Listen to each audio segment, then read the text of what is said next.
সব আমি আর আমার, আমি কার তা জানিও না, এই আমিটাকে আরো জানি না, এই আমি কে তা আরো জানি না, এবং আমি কার সেটাও জানি না।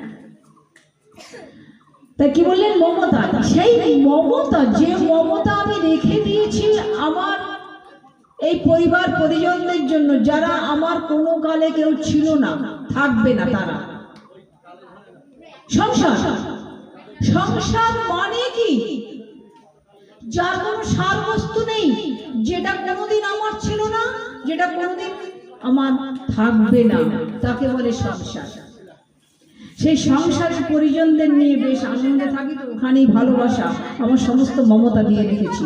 তাই বললেন ওই মমতা আর ভালোবাসা তুমি যদি ভগবানকে না দিয়ে তোমার সবাইকে দাও, তাহলে ভালোবাসা করবেন তো?